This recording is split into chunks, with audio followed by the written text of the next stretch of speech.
ਸਿੱਖ ਰਹਿਤ ਮਰਿਆਦਾ।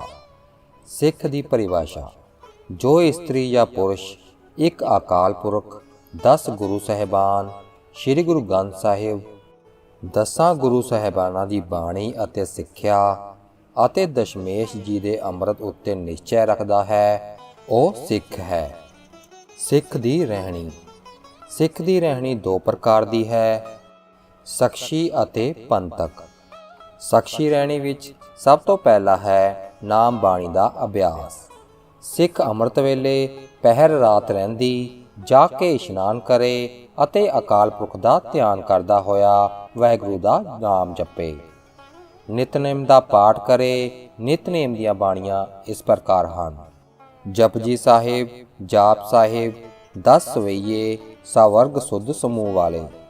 ਇਹ ਬਾਣੀਆਂ ਅੰਮ੍ਰਿਤ ਵੇਲੇ ਪੜ੍ਹਨੀਆਂ ਚਾਹੀਦੀਆਂ ਹਨ।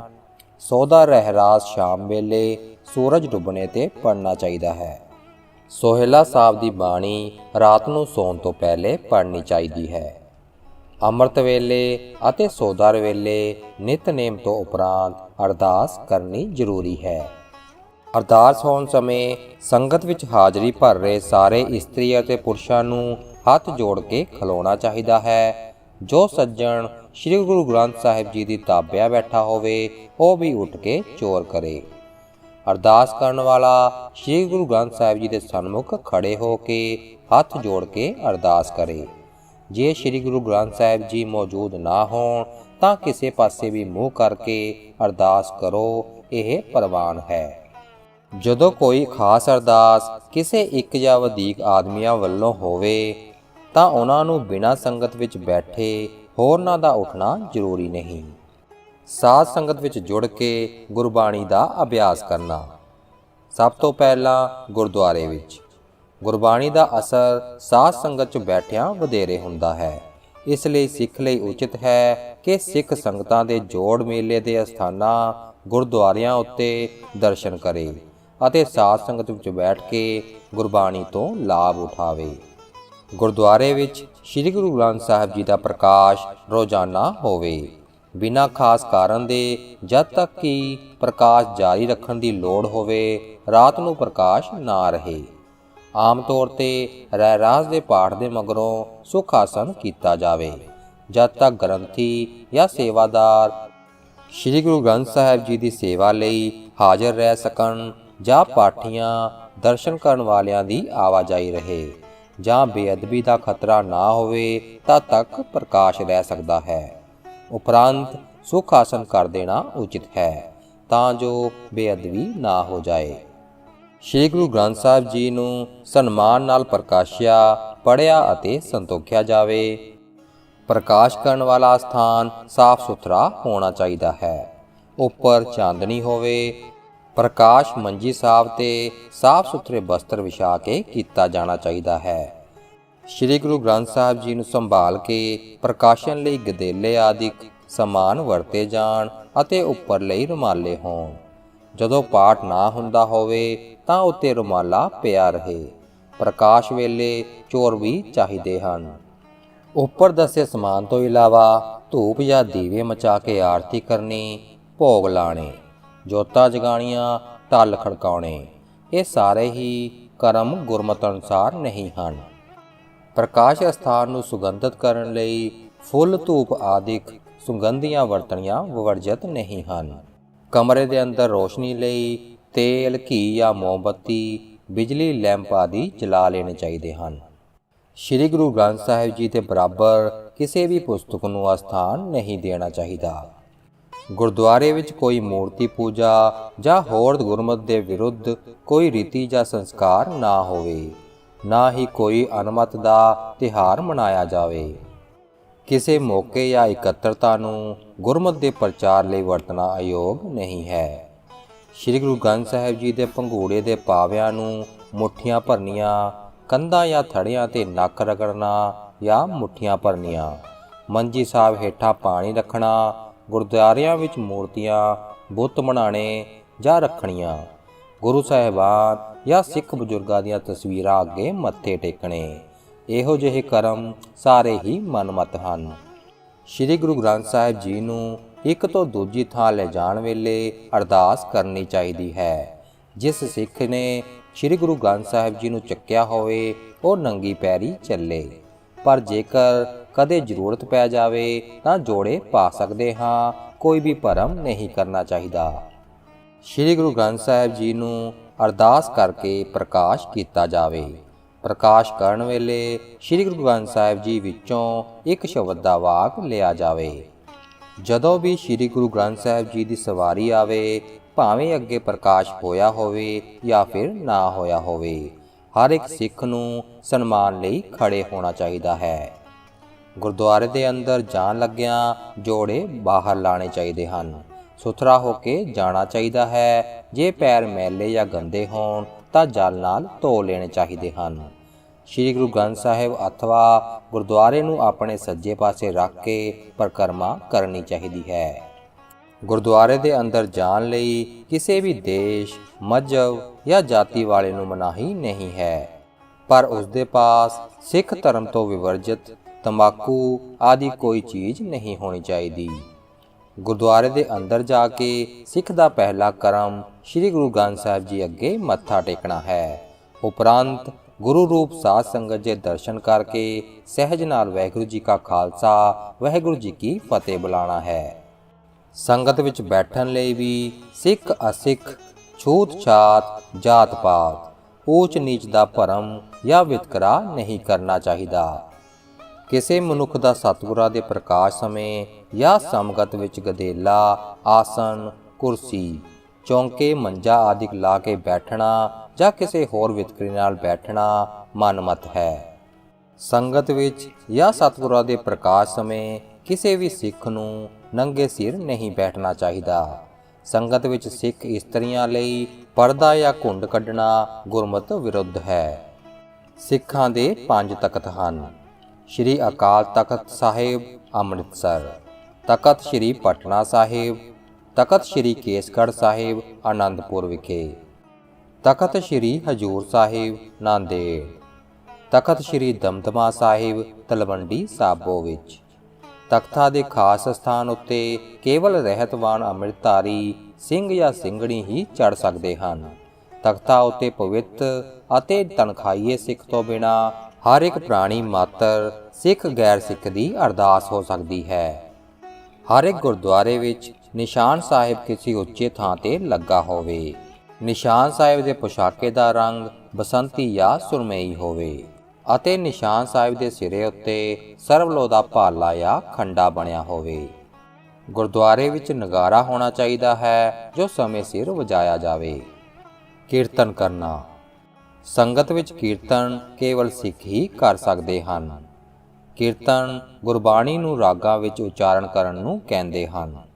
ਸੰਗਤ ਵਿੱਚ ਕੀਰਤਨ ਕੇਵਲ ਗੁਰਬਾਣੀ ਜਾਂ ਇਸ ਦੀ ਵਿਆਖਿਆ ਸਰੂਪ ਰਚਨਾ ਭਾਈ ਗੁਰਦਾਸ ਜੀ ਅਤੇ ਭਾਈ ਨੰਦ ਲਾਲ ਜੀ ਦੀ ਬਾਣੀ ਦਾ ਹੋ ਸਕਦਾ ਹੈ। ਸ਼ਬਦਾਂ ਨੂੰ ਜੋਟੀਆਂ ਦੀ ਧਾਰਨਾ ਜਾਂ ਰਾਗ ਨਾਲ ਪੜ੍ਹਦਿਆਂ ਬਾਹਰ ਦੀਆਂ ਮਨ ਘੜਤ ਅਤੇ ਵਾਧੂ ਤੁਕਾਂ ਲਾ ਕੇ ਧਾਰਨੀ ਲਾਉਣੀ ਜਾਂ ਗਾਉਣਾ ਅਯੋਗ ਹੈ। ਸ਼ਬਦ ਦੀ ਤੁਕ ਹੀ ਧਾਰਨਾ ਬਣਾਈ ਜਾ ਸਕਦੀ ਹੈ। ਹੁਕਮ ਲੈਣਾ। ਸ੍ਰੀ ਗੁਰੂ ਗ੍ਰੰਥ ਸਾਹਿਬ ਜੀ ਅੱਗੇ ਮੱਥਾ ਟੇਕਣਾ, ਗੁਰੂ ਰੂਪ ਸੰਗਤ ਦੇ ਅਦਬ ਨਾਲ ਦਰਸ਼ਨ ਕਰਨੇ ਅਤੇ ਆਵਾਜ਼ਾਂ ਲੈਣਾ ਜਾਂ ਸੁਣਨਾ ਸਤਿਗੁਰ ਦੇ ਦਰਸ਼ਨ ਹਨ। ਵਾਕ ਲੈਣ ਤੋਂ ਬਿਨਾਂ ਸ੍ਰੀ ਗੁਰੂ ਗ੍ਰੰਥ ਸਾਹਿਬ ਜੀ ਦਾ ਰੁਮਾਲ ਚੁੱਕ ਕੇ ਦਰਸ਼ਨ ਕਰਨਾ ਜਾਂ ਕਰਵਾਉਣਾ ਮਨਮਤ ਹੈ। ਸੰਗਤ ਵਿੱਚ ਇੱਕ ਸਮੇਂ ਇੱਕੋ ਗੱਲ ਹੋਣੀ ਚਾਹੀਦੀ ਹੈ। ਕੀਰਤਨ ਜਾਂ ਕਥਾ, ਵਿਆਖਿਆਨ ਜਾਂ ਪਾਠ। ਦੀਵਾਨ ਸਮੇਂ ਸੰਗਤ ਵਿੱਚ ਸ੍ਰੀ ਗੁਰੂ ਗ੍ਰੰਥ ਸਾਹਿਬ ਜੀ ਦੀ ਤਾਬਿਆਂ ਕੇਵਲ ਸਿੱਖ ਮਰਦ ਜਾਂ ਤੀਵੀਂ ਹੀ ਬੈਠਣ ਦਾ ਅਧਿਕਾਰੀ ਹੈ। ਸੰਗਤ ਨੂੰ ਪਾਠ ਕੇਵਲ ਸਿੱਖ ਹੀ ਕਰਕੇ ਸੁਣਾਵੇ। ਆਪਣੇ ਆਪ ਲਈ ਪਾਠ ਕੋਈ ਗੈਰ ਸਿੱਖ ਵੀ ਕਰ ਸਕਦਾ ਹੈ। ਹੁਕਮ ਲੈਣ ਲੱਗਿਆਂ ਖੱਬੇ ਪਾਸੇ ਦੇ ਅੰਗ ਉੱਤੋਂ ਪਹਿਲਾ ਸ਼ਬਦ ਜੋ ਜਾਰੀ ਹੈ ਮੁੱਢ ਤੋਂ ਪੜ੍ਹਨਾ ਚਾਹੀਦਾ ਹੈ। ਜੇ ਉਸ ਸ਼ਬਦ ਦਾ ਮੁੱਢ ਪਿਛਲੇ ਅੰਗ ਤੋਂ ਸ਼ੁਰੂ ਹੁੰਦਾ ਹੈ ਤਾਂ ਪਿਛਲੇ ਅੰਗ ਨੂੰ ਪਰਤ ਕੇ ਉੱਥੋਂ ਪੜ੍ਹਨਾ ਸ਼ੁਰੂ ਕਰੋ ਅਤੇ ਸ਼ਬਦ ਸਾਰਾ ਪੜ੍ਹੋ। ਜੇ ਵਾਰ ਹੋਵੇ ਤਾਂ ਪੌੜੀ ਦੇ ਸਾਰੇ ਸ਼ਲੋਕ ਅਤੇ ਪੌੜੀ ਪੜ੍ਹਨੀ ਚਾਹੀਦੀ ਹੈ। ਸ਼ਬਦ ਦੇ ਅੰਤ ਵਿੱਚ ਜਿੱਥੇ ਨਾਨਕ ਨਾਮ ਆ ਜਾਵੇ ਉੱਥੋਂ ਤੱਕ ਭੋਗ ਪਾਇਆ ਜਾਵੇ। ਦੀਵਾਨ ਦੀ ਸਮਾਪਤੀ ਜਾਂ ਭੋਗ ਦੀ ਅਰਦਾਸ ਹੋ ਕੇ ਅੰਤਮ ਹੁਕਮ ਲਿਆ ਜਾਵੇ। ਸਾਧਾਰਨ ਪਾਠ ਲਈ ਰਹਿਤ ਮਰਿਆਦਾ। ਹਰ ਇੱਕ ਸਿੱਖ ਨੂੰ ਵਸ ਲੱਗੇ ਆਪਣੇ ਘਰ ਵਿੱਚ ਸ੍ਰੀ ਗੁਰੂ ਗ੍ਰੰਥ ਸਾਹਿਬ ਜੀ ਦੇ ਪ੍ਰਕਾਸ਼ ਕਰਨ ਦਾ ਵੱਖਰਾ ਅਤੇ ਨਿਵੇਕਲਾ ਸਥਾਨ ਨਿਯਤ ਕਰਨਾ ਚਾਹੀਦਾ ਹੈ। ਹਰ ਇੱਕ ਸਿੱਖ ਸਿੱਖਣੀ ਬੱਚੇ ਬੱਚੀ ਨੂੰ ਗੁਰਮੁਖੀ ਪੜ੍ਹ ਕੇ ਸ੍ਰੀ ਗੁਰੂ ਗ੍ਰੰਥ ਸਾਹਿਬ ਜੀ ਦਾ ਪਾਠ ਕਰਨਾ ਅਤੇ ਸਿੱਖਣਾ ਚਾਹੀਦਾ ਹੈ। ਹਰ ਇੱਕ ਸਿੱਖ ਅੰਮ੍ਰਿਤ ਵੇਲੇ ਪ੍ਰਸ਼ਾਦ ਛਕਣ ਤੋਂ ਪਹਿਲਾਂ ਸ੍ਰੀ ਗੁਰੂ ਗ੍ਰੰਥ ਸਾਹਿਬ ਜੀ ਦਾ ਹੁਕਮ ਲਵੇ। ਜੇ ਉਸ ਵਿੱਚ ਉਕਾਈ ਹੋ ਜਾਵੇ ਤਾਂ ਦਿਨ ਵਿੱਚ ਕਿਸੇ ਨਾ ਕਿਸੇ ਵੇਲੇ ਜ਼ਰੂਰ ਸ੍ਰੀ ਗੁਰੂ ਗ੍ਰੰਥ ਸਾਹਿਬ ਜੀ ਦਾ ਪਾਠ ਕਰੇ ਜਾਂ ਸੁਣੇ। ਜੇ ਕਿਸੇ ਕਾਰਨ ਦਰਸ਼ਨ ਕਰਨ ਤੋਂ ਅਸਮਰੱਥ ਹੋ ਜਾਈਏ ਤਾਂ ਸ਼ੰਕਾ ਨਹੀਂ ਕਰਨੀ ਚਾਹੀਦੀ। ਚੰਗਾ ਤਾਂ ਇਹ ਹੈ ਕਿ ਹਰ ਇੱਕ ਸਿੱਖ ਆਪਣਾ ਸਧਾਰਨ ਪਾਠ ਜਾਰੀ ਰੱਖੇ ਅਤੇ ਮਹੀਨੇ 2 ਮਹੀਨੇ ਮਗਰੋਂ ਜਿੰਨਾ ਸਮਾਂ ਵੀ ਹੋ ਸਕੇ ਭੋਗ ਪਾ ਦੇਵੇ। ਪਾਠ ਆਰੰਭ ਕਰਨ ਸਮੇਂ ਆਨੰਦ ਸਾਹਿਬ ਦੀਆਂ 5 ਪੌੜੀਆਂ ਅਤੇ ਇੱਕ ਅੰਤਲੀ ਪੌੜੀ ਦੇ ਪਾਠ ਮਗਰੋਂ ਅਰਦਾਸ ਕਰਕੇ ਹੁਕਮ ਲੈਣਾ ਚਾਹੀਦਾ ਹੈ। ਫਿਰ ਜਪਜੀ ਸਾਹਿਬ ਦਾ ਪਾਠ ਕਰਨਾ ਚਾਹੀਦਾ ਹੈ। ਅਖੰਡ ਪਾਠ ਲਈ ਰਹਿਤ ਮਰਿਆਦਾ। ਅਖੰਡ ਪਾਠ ਕਿਸੇ ਖੁਸ਼ੀ ਜਾਂ ਗਮੀ ਵੇਲੇ ਵੀ ਕੀਤਾ ਜਾਂਦਾ ਹੈ। ਇਹ ਤਕਰੀਬਨ 48 ਘੰਟਿਆਂ ਵਿੱਚ ਸੰਪੂਰਨ ਕਰ ਦਿੱਤਾ ਜਾਂਦਾ ਹੈ।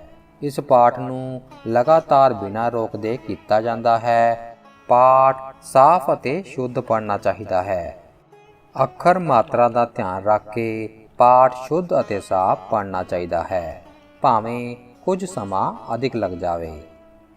ਅਖੰਡ ਪਾਠ ਜਿਸ ਪਰਿਵਾਰ ਜਾਂ ਸੰਗਤ ਨੇ ਕਰਨਾ ਹੈ ਉਹ ਆਪ ਕਰੇ, ਟੱਬਰ ਦੇ ਕਿਸੇ ਆਦਮੀ, ਸਾਕ ਸੰਬੰਧੀ, ਮਿੱਤਰ ਆਦਿਕ ਨਾਲ ਮਿਲ ਕੇ ਕਰਨ। ਪਾਠੀਆਂ ਦੀ ਗਿਣਤੀ ਕੋਈ ਵੀ ਮੁਕਰਰ ਨਹੀਂ ਹੈ। ਜੇ ਕੋਈ ਆਦਮੀ ਆਪ ਪਾਠ ਨਹੀਂ ਕਰ ਸਕਦਾ ਤਾਂ ਕਿਸੇ ਚੰਗੇ ਪਾਠੀ ਕੋਲੋਂ ਸੁਣ ਲਵੇ, ਪਰ ਇਹ ਨਾ ਹੋਵੇ ਕਿ ਪਾਠੀ ਆਪ ਇਕੱਲਾ ਬਹਿ ਕੇ ਪਾਠ ਕਰਦਾ ਰਹੇ ਅਤੇ ਸੰਗਤ ਜਾਂ ਟੱਬਰ ਦਾ ਕੋਈ ਆਦਮੀ ਨਾ ਸੁਣਦਾ ਹੋਵੇ। ਪਾਠੀ ਦੀ ਯਥਾ ਸ਼ਕਤੀ ਭੋਜਨ, ਬਸਤਰ ਆਦਿਕ ਨਾਲ ਯੋਗ ਸੇਵਾ ਕੀਤੀ ਜਾਵੇ। ਅਖੰਡ ਪਾਠ ਜਾਂ ਹੋਰ ਕਿਸੇ ਤਰ੍ਹਾਂ ਦੇ ਪਾਠ ਵੇਲੇ ਕੁੰਭ, ਜੋਤ, ਨਾਲੀਏਰ ਆਦਿ ਰੱਖਣੇ ਜਾਂ ਕਿਸੇ ਹੋਰ ਬਾਣੀ ਦਾ ਪਾਠ ਕਰਨਾ ਮਨਮਤ ਹੈ। ਅਖੰਡ ਪਾਠ ਦਾ ਆਰੰਭ। ਸਾਧਾਰਨ ਪਾਠ ਦੇ ਆਰੰਭ ਵੇਲੇ ਪ੍ਰਸ਼ਾਦ ਲਿਆ ਕੇ ਆਨੰਦ ਸਾਹਿਬ ਦੀਆਂ 6 ਪੌੜੀਆਂ ਦਾ ਪਾਠ ਕਰਕੇ ਅਰਦਾਸ ਮਗਰੋਂ ਹੁਕਮ ਲਿਆ ਜਾਵੇ। ਅਖੰਡ ਪਾਠ ਵੇਲੇ ਕੜਾਹ ਪ੍ਰਸ਼ਾਦ ਹੋਵੇ। ਫਿਰ ਆਨੰਦ ਸਾਹਿਬ ਦੀਆਂ 6 ਪੌੜੀਆਂ ਦਾ ਪਾਠ ਕਰਨ ਮਗਰੋਂ ਅਰਦਾਸ ਕਰਕੇ ਅਤੇ ਹੁਕਮ ਲੈ ਕੇ ਪਾਠ ਦਾ ਆਰੰਭ ਕੀਤਾ ਜਾਵੇ। ਭੋਗ ਲਈ ਰਹਿਤ ਮਰਿਆਦਾ। ਸ੍ਰੀ ਗੁਰੂ ਗ੍ਰੰਥ ਸਾਹਿਬ ਜੀ ਦੇ ਪਾਠ ਸਾਧਾਰਨ ਜਾਂ ਅਖੰਡ ਪਾਠ ਦਾ ਭੋਗ ਮੁੰਦਾਵਣੀ ਉੱਤੇ ਜਾਂ ਰਾਗਮਾਲਾ ਪੜ੍ਹ ਕੇ ਚਰਦੀ ਸਥਾਨਕ ਨੀਤੀ ਅਨੁਸਾਰ ਪਾਇਆ ਜਾਏ। ਇਸ ਤੋਂ ਉਪਰੰਤ ਆਨੰਦ ਸਾਹਿਬ ਦਾ ਪਾਠ ਕਰਕੇ ਭੋਗ ਦਾ ਅਰਦਾਸਾ ਕੀਤਾ ਜਾਵੇ ਅਤੇ ਕੜਾਹ ਪ੍ਰਸ਼ਾਦ ਵਰਤਾਇਆ ਜਾਵੇ। ਭੋਗ ਸਮੇਂ ਸ੍ਰੀ ਗੁਰੂ ਗ੍ਰੰਥ ਸਾਹਿਬ ਜੀ ਦੀ ਲੋੜ ਅਨੁਸਾਰ ਰੁਮਾਲ, ਚੋਰ, ਚਾਨਣੀ ਆਦਿ ਦੀ ਭੇਟਾ ਅਤੇ ਪੰਥਕ ਕਾਰਜਾਂ ਲਈ ਯਥਾ ਸ਼ਕਤੀ ਅਰਦਾਸ ਕਰਾਈ ਜਾਵੇ। ਕੜਾਹ ਪ੍ਰਸ਼ਾਦ ਲਈ ਰਹਿਤ ਮਰਿਆਦਾ। ਕੜਾਹ ਪ੍ਰਸ਼ਾਦ ਜੋ ਵਿਧੀ ਅਨੁਸਾਰ ਤਿਆਰ ਕੀਤਾ ਜਾਵੇ ਜਾਂ ਕਰਾ ਕੇ ਲਿਆਂਦਾ ਜਾਵੇ, ਸੰਗਤ ਵਿੱਚ ਪ੍ਰਵਾਨ ਹੋਵੇਗਾ। ਕੜਾਹ ਪ੍ਰਸ਼ਾਦ ਤਿਆਰ ਕਰਨ ਦੀ ਵਿਧੀ ਇਹ ਹੈ। ਕਿਸੇ ਸਾਫ਼ ਭਾਂਡੇ ਵਿੱਚ ਤ੍ਰਿਭਾਵਲੀ ਭਾਵ ਆਟਾ, ਉੱਤਮ ਮਿੱਠਾ ਅਤੇ ਘੀ ਇੱਕੋ ਜਿਹੇ ਪਾ ਕੇ ਗੁਰਬਾਣੀ ਦਾ ਪਾਠ ਕਰਦਿਆਂ ਹੋਇਆਂ ਤਿਆਰ ਕੀਤਾ ਜਾਵੇ। ਇਹ ਸਵੱਛ ਵਸਤਰ ਨਾਲ ਢੱਕ ਕੇ ਸ੍ਰੀ ਗੁਰੂ ਗ੍ਰੰਥ ਸਾਹਿਬ ਜੀ ਦੇ ਹਜ਼ੂਰ ਵਿੱਚ ਚੌਕੀ ਉੱਪਰ ਰੱਖਿਆ ਜਾਏ। ਸ੍ਰੀ ਗੁਰੂ ਗ੍ਰੰਥ ਸਾਹਿਬ ਜੀ ਦੇ ਹਜ਼ੂਰ ਸੰਗਤ ਨੂੰ ਉੱਚੀ ਆਵਾਜ਼ 'ਚ ਸੁਣਾ ਕੇ ਆਨੰਦ ਸਾਹਿਬ ਦੀਆਂ ਪਹਿਲੀਆਂ 5 ਪੌੜੀਆਂ ਅਤੇ ਅੰਤਲੀ 1 ਪੌੜੀ ਦਾ ਪਾਠ ਕੀਤਾ ਜਾਵੇ। ਉਸ ਤੋਂ ਬਾਅਦ ਅਰਦਾਸਾ ਸੋਧਿਆ ਜਾਵੇ। ਇਸ ਤੋਂ ਬਾਅਦ ਪ੍ਰਵਾਨਗੀ ਲਈ ਕੁਰਬਾਨ ਭੇਟ ਕੀਤੀ ਜਾਵੇ। ਇਸ ਤੋਂ ਉਪਰੰਤ ਸੰਗਤ ਨੂੰ ਵਰਤਾਨ ਤੋਂ ਪਹਿਲਾਂ ਕੜਾਹ ਪ੍ਰਸ਼ਾਦ ਵਿੱਚੋਂ 5 ਪਿਆਰਿਆਂ ਦਾ ਗੱਫਾ ਕੱਢ ਕੇ ਵਰਤਾਇਆ ਜਾਏ। ਉਪਰੰਤ ਸੰਗਤ ਵਿੱਚ ਵਰਤਾਉਣ ਲੱਗਿਆਂ ਪਹਿਲਾ ਤਾਬਿਆ ਬੈਠੇ ਸਿੰਘ ਨੂੰ ਕਟੋਰੇ ਜਾਂ ਕੋਲ ਵਿੱਚ ਪਾ ਕੇ ਦੇਵੇ ਅਤੇ ਫਿਰ ਬਾਕੀ ਸੰਗਤ ਨੂੰ ਵਰਤਾਇਆ ਜਾਏ। ਕਿਸੇ ਵੀ ਲਿਹਾਜ਼ ਜਾਂ ਘਿਰਣਾ ਕਰਕੇ ਵਿਤਕਰਾ ਨਾ ਕਰਿਆ ਜਾਏ। ਸਭ ਸਿੱਖ ਗੈਰ ਸਿੱਖ, ਨੀਚ ਊਚ ਜਾਤ ਵਾਲੇ ਨੂੰ ਇੱਕੋ ਜਿਹਾ ਵਰਤਾਇਆ ਜਾਏ। ਕੜਾਹ ਪ੍ਰਸ਼ਾਦ ਵਰਤਾਉਣ ਵੇਲੇ ਸੰਗਤ ਵਿੱਚ ਬੈਠੇ ਕਿਸੇ ਵੀ ਮਨੁੱਖ ਤੋਂ ਜਾਤ ਪਾਤ ਛੂਤ ਛਾਤ ਦਾ ਖਿਆਲ ਕਰਕੇ ਗਿਲਾਣੀ ਨਹੀਂ ਕਰਨੀ ਚਾਹੀਦੀ। ਕੜਾਹ ਪ੍ਰਸ਼ਾਦ ਭੇਟਾ ਕਰਨ ਵੇਲੇ ਘੱਟੋ ਘੱਟ 1 ਟਕਾ ਨਗਦ ਅਰਦਾਸ ਵੀ ਹੋਵੇ। ਗੁਰਬਾਣੀ ਦੀ ਕਥਾ ਲਈ ਰਹਿਤ ਮਰਿਆਦਾ। ਸੰਗਤ ਵਿੱਚ ਗੁਰਬਾਣੀ ਦੀ ਕਥਾ ਸਿੱਖ ਹੀ ਕਰੇ। ਕਥਾ ਦਾ ਮਨੋਰਥ ਗੁਰਮਤਿ ਦ੍ਰਿੜਾਉਣਾ ਹੋਣਾ ਚਾਹੀਦਾ ਹੈ। ਕਥਾ 10 ਗੁਰੂ ਸਾਹਿਬਾਨਾਂ ਦੀ ਬਾਣੀ ਜਾਂ ਭਾਈ ਗੁਰਦਾਸ, ਭਾਈ ਨੰਦ ਲਾਲ ਜੀ ਜਾਂ ਕਿਸੇ ਹੋਰ ਪ੍ਰਮਾਣਿਕ ਪੰਥਕ ਪੁਸਤਕ ਜਾਂ ਇਤਿਹਾਸਕ ਦੀਆਂ ਪੁਸਤਕਾਂ 'ਚੋਂ ਗੁਰਮਤਿ ਅਨੁਕੂਲ ਹੋਣੀ ਚਾਹੀਦੀ ਹੈ। ਕਥਾ ਅਨਮਤ ਦੇ ਕਿਸੇ ਪੁਸਤਕ ਦੀ ਨਹੀਂ ਹੋ ਸਕਦੀ, ਪਰ ਪ੍ਰਮਾਣ ਕਿਸੇ ਮਹਾਤਮਾ ਜਾਂ ਪੁਸਤਕ ਦੀ ਉੱਤਮ ਸਿੱਖਿਆ ਦਾ ਲਿਆ ਜਾ ਸਕਦਾ ਹੈ। ਗੁਰਦੁਆਰੇ ਵਿੱਚ ਗੁਰਮਤਿ ਤੋਂ ਵਿਰੁੱਧ ਕੋਈ ਵਿਖਿਆਨ ਨਹੀਂ ਹੋ ਸਕਦਾ। ਗੁਰਦੁਆਰੇ ਵਿੱਚ ਸੰਗਤ ਦਾ ਪ੍ਰੋਗਰਾਮ ਆਮ ਤੌਰ ਤੇ ਇਸ ਤਰ੍ਹਾਂ ਹੁੰਦਾ ਹੈ। ਸ੍ਰੀ ਗੁਰੂ ਗ੍ਰੰਥ ਸਾਹਿਬ ਜੀ ਦਾ ਪ੍ਰਕਾਸ਼, ਉਸ ਤੋਂ ਉਪਰੰਤ ਕੀਰਤਨ, ਕਥਾ, ਵਖਿਆਨ, ਆਨੰਦ ਸਾਹਿਬ, ਅਰਦਾਸ, ਫਤਿਹ, ਸਤਿ ਸ਼੍ਰੀ ਅਕਾਲ ਦਾ ਜੈਕਾਰਾ ਅਤੇ ਹੁਕਮ। ਗੁਰਮਤਿ ਦੀ ਰਹਿਣੀ ਲਈ ਰਹਿਤ ਮਰਿਆਦਾ। ਸਿੱਖ ਦੀ ਆਮ ਰਹਿਣੀ ਕਿਰਤ ਵਿਰਤ ਗੁਰਮਤਿ ਅਨੁਸਾਰ ਹੋਵੇ। ਗੁਰਮਤਿ ਕੀ ਹੈ? ਇੱਕ ਅਕਾਲ ਪੁਰਖ ਤੋਂ ਛੁੱਟ ਕਿਸੇ ਦੇਵੀ ਦੇਵਤੇ ਦੀ ਉਪਾਸਨਾ ਨਹੀਂ ਕਰਨੀ। ਆਪਣੀ ਮੁਕਤੀ ਦਾ ਦਾਤਾ ਅਤੇ ਈਸ਼ਟ ਕੇਵਲ 10 ਗੁਰੂ ਸਾਹਿਬਾਨ, ਸ੍ਰੀ ਗੁਰੂ ਗ੍ਰੰਥ ਸਾਹਿਬ ਅਤੇ 10 ਗੁਰੂ ਸਾਹਿਬਾਨਾਂ ਦੀ ਬਾਣੀ ਨੂੰ ਮੰਨਣਾ ਹੈ। 10 ਗੁਰੂ ਸਾਹਿਬਾਨਾਂ ਨੂੰ ਇੱਕੋ ਜੋਤ ਦਾ ਪ੍ਰਕਾਸ਼ ਭਾਵ ਇੱਕੋ ਰੂਪ ਕਰਕੇ ਮੰਨਣਾ ਹੈ। ਜਾਤ ਪਾਤ, ਛੂਤ ਛਾਤ, ਜੰਤਰ ਮੰਤਰ, ਸ਼ਗਨ, ਤਿਥ, ਮਹੂਰਤ, ਗ੍ਰਹਿ, ਰਾਸ਼ੀਆਂ, ਸ਼ਰਾਧ, ਪਿੱਤਰ, ਖਿਆ, ਪਿੰਡ, ਪੱਤਲ, ਦੀਵਾ, ਕਿਰਿਆ ਕਰਮ, ਹੋਮ, ਜਗ, ਤਰਪਣ, ਸਿੱਖਾਂ, ਸੂਤ, ਭੱਦਨ, ਇਕਾਦਸ਼ੀ, ਪੂਰਨਮਾਸ਼ੀ ਆਦਿ ਦੇ ਵਰਤ, ਤਿਲਕ, ਜੰਜੂ, ਤੁਲਸੀ, ਮਾਲਾ, ਗੌਰ, ਮੱਠ, ਮੜੀ, ਮੂਰਤੀ ਪੂਜਾ ਆਦਿ ਭਰਮ ਰੂਪ ਕਰਮਾਂ ਉੱਤੇ ਨਿਸ਼ਚਾ ਨਹੀਂ ਕਰਨਾ। ਗੁਰੂ ਅਸਥਾਨ ਤੋਂ ਬਿਨਾ ਕਿਸੇ ਅਨ ਧਰਮ ਦੇ ਤੀਰਥ ਜਾਂ ਧਾਮ ਨੂੰ ਆਪਣਾ ਸਥਾਨ ਨਹੀਂ ਮੰਨਣਾ। ਪੀਰ, ਬ੍ਰਾਹਮਣ, ਪੁੱਛਣਾ, ਸੁਖਣਾ, ਸ਼ੀਰਣੀ, ਵੇਦ ਸ਼ਾਸਤਰ, ਗਾਇਤਰੀ, ਗੀਤਾ, ਕੁਰਾਨ, ਅੰਜੀਲ ਆਦਿ ਉੱਤੇ ਨਿਸ਼ਚਾ ਨਹੀਂ ਕਰਨਾ। ਪਰ ਹਾਂ, ਆਮ ਵਾਕਫੀ ਲਈ ਅਨਮਤਾਂ ਦੇ ਗ੍ਰੰਥਾਂ ਦਾ ਪੜ੍ਹਨਾ ਯੋਗ ਹੈ। ਖਾਲਸਾ ਸਾਰੇ ਮੱਤਾਂ ਤੋਂ ਨਿਆਰਾ ਰਹੇ, ਪਰ ਕਿਸੇ ਅਨਧਰਮੀ ਦਾ ਦਿਲ ਨਾ ਦੁਖਾਵੇ। ਹਰ ਇੱਕ ਕੰਮ ਕਰਨ ਤੋਂ ਪਹਿਲਾਂ ਵਾਹਿਗੁਰੂ ਅੱਗੇ ਅਰਦਾਸ ਕਰੇ। ਸਿੱਖ ਲਈ ਗੁਰਮੁਖੀ ਵਿੱਦਿਆ ਪੜ੍ਹਨੀ ਜ਼ਰੂਰੀ ਹੈ। ਹੋਰ ਵਿੱਦਿਆ ਵੀ ਪੜ੍ਹ ਸਕਦੇ ਹਨ। ਸੰਤਾਨ ਨੂੰ ਗੁਰਮੁਖੀ ਦੀ ਵਿੱਦਿਆ ਸਿਖਾਉਣੀ ਸਿੱਖ ਦਾ ਫਰਜ਼ ਹੈ। ਜਨਮ ਵੇਲੇ ਬੱਚੇ ਦੇ ਜੋ ਵੀ ਕੇਸ ਹੋਏ, ਕੇਸ ਉਹੀ ਰੱਖੇ ਜਾਣ। ਨਾਮ ਸਿੰਘ ਰੱਖੇ, ਸਿੱਖ ਆਪਣੇ ਲੜਕੇ ਲੜਕੀਆਂ ਦੇ ਕੇਸ ਸਾਬਤ ਰੱਖੇ। ਸਿੱਖ ਭੰਗ, ਅਫੀਮ, ਸ਼ਰਾਬ, ਤਮਾਕੂ ਆਦਿ ਨਸ਼ੇ ਨਾ ਵਰਤੇ, ਅਮਲ ਪ੍ਰਸ਼ਾਦੇ ਦਾ ਹੀ ਰੱਖੇ। ਸਿੱਖ ਮਰਦ ਅਥਵਾ ਇਸਤਰੀ ਨੂੰ ਨੱਥ ਕੰਨ ਛੇਦਣਾ ਮਨਾ ਹੈ। ਗੁਰੂ ਦਾ ਸਿੱਖ ਕੰਨਿਆ ਨਾ ਮਾਰੇ, ਕੁੜੀ ਮਾਰ ਨਾਲ ਨਾ ਵਰਤੇ। ਗੁਰੂ ਦਾ ਸਿੱਖ ਧਰਮ ਦੀ ਕੀਰਤ ਕਰਕੇ ਨਿਰਵਾਹ ਕਰੇ। ਗੁਰੂ ਦਾ ਸਿੱਖ ਗਰੀਬ ਦੀ ਰਸਨਾ ਨੂੰ ਗੁਰੂ ਦੀ ਗੋਲਕ ਜਾਣੇ। ਚੋਰੀ ਯਾਰੀ ਨਾ ਕਰੇ, ਜੂਆ ਨਾ ਖੇਡੇ। ਪਰ ਬੇਟੀ ਕੋ ਬੇਟੀ ਜਾਣੇ, ਪਰ ਇਸਤਰੀ ਕੋ ਮਾਤ ਬਖਾਣੈ। ਆਪਣੀ ਇਸਤਰੀ ਸੋ ਰਤ ਹੋਈ, ਰਹਿਤਵੰਤ ਸਿੰਘ ਹੈ ਸੋਈ। ਇਸੇ ਤਰ੍ਹਾਂ ਸਿੱਖ ਇਸਤਰੀ ਆਪਣੇ ਪਤੀ ਵਰਤ ਧਰਮ ਵਿੱਚ ਰਹੇ। ਗੁਰੂ ਦਾ ਸਿੱਖ ਜਨਮ ਤੋਂ ਲੈ ਕੇ ਦੇਹਾਂਤ ਤੱਕ ਗੁਰੂ ਮਰਿਆਦਾ ਕਰੇ। ਸਿੱਖ ਨੂੰ ਮਿਲਣ ਸਮੇਂ ਵਾਹਿਗੁਰੂ ਜੀ ਕਾ ਖਾਲਸਾ, ਵਾਹਿਗੁਰੂ ਜੀ ਕੀ ਫਤਿਹ ਬੁਲਾਵੇ। ਮਰਦ ਅਤੇ ਇਸਤਰੀ ਦੋਹਾਂ ਲਈ ਹੀ ਇਹੀ ਹੁਕਮ ਹੈ। ਸਿੱਖ ਇਸਤਰੀਆਂ ਲਈ ਪਰਦਾ ਜਾਂ ਘੁੰਡ ਕੱਢਣਾ ਉਚਿਤ ਨਹੀਂ। ਸਿੱਖ ਲਈ ਕਛਹਿਰੇ ਅਤੇ ਦਸਤਾਰ ਤੋਂ ਛੁੱਟ ਪੁਸ਼ਾਕ ਸੰਬੰਧੀ ਕੋਈ ਵੀ ਪਾਬੰਦੀ ਨਹੀਂ ਹੈ। ਸਿੱਖ ਇਸਤਰੀ ਦਸਤਾਰ ਸਜਾਏ ਜਾਂ ਨਾ ਸਜਾਵੇ, ਦੋਨੋਂ ਹੀ ਠੀਕ ਹਨ। ਜਨਮ ਅਤੇ ਨਾਮ ਸੰਸਕਾਰ ਲਈ ਰਹਿਤ ਮਰਿਆਦਾ।